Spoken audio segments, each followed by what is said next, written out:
morning. It's a lovely day down here, sunny and freezing cold like it is everywhere, but we haven't got the snow. I wanted to show you this picture behind me. It's a picture of a lost sheep and a lamb that needs rescuing. And I love it. It's in our lounge, and one of my daughter-in-laws painted it many years ago, and it just hangs there. And it's a reminder to me that God is always looking for lost sheep. And I want to tell you, I've been reading in the Acts of the Apostles about Cornelius and Peter's encounter with Cornelius. I mean, it's a supernatural story. It's a great story. If you haven't read it, read Acts 10 and 11 and just see how God acted between these two men. You have Cornelius, who's God-fearing but doesn't really know God, and you have Peter, who certainly isn't going to have anything to do with Gentiles and Roman soldiers, the occupation, no. And then God deals with them. But I just love divine encounters, and that story, the thing that thrills me more than anything, is the fact that God had prepared Cornelius' heart, he prepared Peter's heart, and brought the two of them together. God, there's a verse in the Old Testament, in 2 Chronicles, that says God is searching, his eyes are searching over the whole earth, looking at people's hearts, looking for those whose hearts are fully committed. And he knows everything. He knows people who you'd never think were looking for God, but are. He knows them, and he's looking for you and me to be in the right place at the right time. Many years ago, I had a divine encounter. Somebody thought I was an angel. And if you want to hear about that, look it up on YouTube. And it's called An Encounter in the... A chat in the graveyard. Chat in the graveyard. And it's quite fun, but for me it was thrilling, because it was a man who had questions. I was available to God, and he joined the two of us together. But I want to tell you this morning about another incident.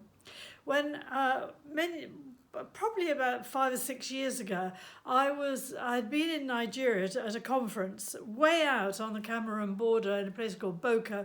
Nobody's ever heard of it. 6-hour journey on terrible roads to get there. But I'd gone there because of the quality of discipleship that I saw with these Nigerian brothers and sisters. Totally committed to God, totally understanding that Christianity wasn't a religious game, but it was having the person of Jesus living inside you and gradually taking over more and more territory so you become like Jesus. And I had met many of these people and seen that they were living out a faith which was real and vibrant. And they were very serious. And my heart longed to be like that. So I'd gone to this conference, 6-hour journey back, waiting for a night flight to get out of Abuja, and tired and dusty and, waiting to get home, really. And I found myself, Charles and I were on the same flight, but we weren't sitting together. And I found myself sitting next to a man who was unusually friendly. He wanted to talk. He was Irish. He'd been working in the very north of Nigeria in a city called Kano, building a university, a Muslim university, which is going to be enormous and funded by Saudi government. And he asked me if I'd ever been to Kano, and I said yes. And I found myself using these words. I said, it's one of the most evil places I've ever been in. And he sort of, that was unusual for me to say to a total stranger, but he kind of leapt on that expression. And he said, it is, isn't it? And I told him about my experience in Kano, and I told him about some of the terrible things that have been going on there, where there's massacre of Christians, massacre of church people, burning down of churches, and bodies in the street. There can be bloodbaths in the street in the middle of the night, and shooting going on. In the morning, all the bodies are burned. So, it's a horrible, horrible situation. And we talked a little bit about that. And he said, I've never been so frightened in my life since I've been on this job. And he said, but I have met one of these people that you have described at your conference. He said he was a pastor who has actually given himself to me, both to protect me and to care for me and to encourage me. And he said, he's been there for me, and he's been like Jesus. And so we began to talk. We talked about death. We talked about fear. I told him some of my experience of knowing God. He told me about his brother, who had been a drug addict, alcoholic, and had been really sleeping rough in the streets of London. And Christians picked him up and restored him. So we were chatting at quite a deep level. And then he said, if my wife knew that I'd been in this situation up in Carno, he said, don't tell her anything. She'd be too frightened and she wouldn't let me go. About that point, we'd been talking a couple of hours. And it was, as I said, it was a night flight, and we thought we'd better get some sleep. And then he nudged me and he said, I'm feeling awful. I need to tell you something. He said, I'm not married. So I thought, well, this is really strange. I said, well, you said you were. He said, yeah, I've been with the same woman for 30 years. He said, I've got two beautiful girls, sort of 18-year-olds. And he said, but I've always resisted getting married. So, of course, I started to quiz him about why. And the fact was that he was not determined not to give in to this priest who had been putting a lot of pressure on him to get married.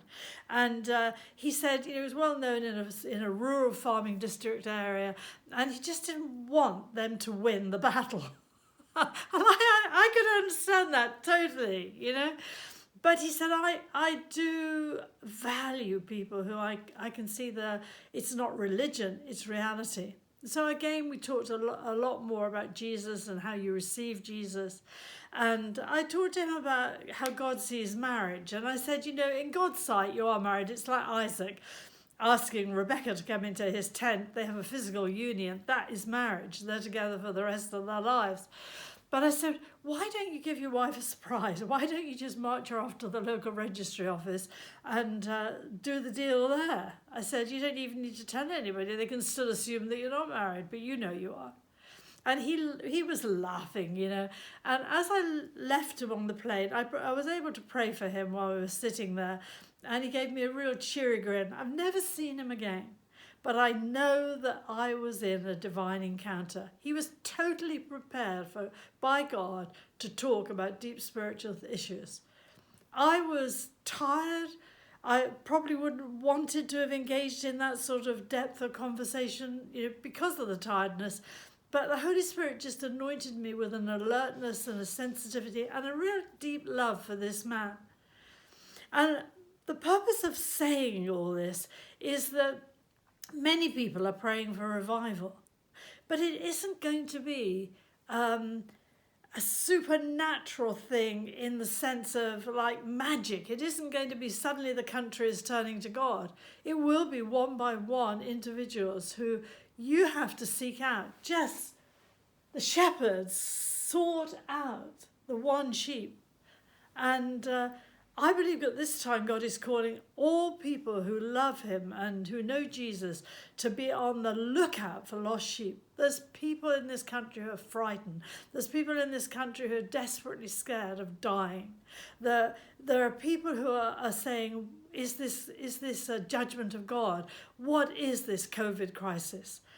And you and I have got to be sensitive enough, prepared enough, filled enough with the Holy Spirit to recognize when we meet these people and just talk to them from where they're at. Sometimes we're afraid of telling people about Jesus. But if you read through those chapters in Acts, you'll see what Peter says. He was instructed by Jesus to tell about Jesus, to tell about who he was, what he did, about the resurrection, and just take it on from there. And, you know, one day every one of us is going to have to give an account to God for the way we've used our time. So I just want to urge you, you know, get filled up every day with the Holy Spirit and get alert to what's going on around you. Okay, be blessed.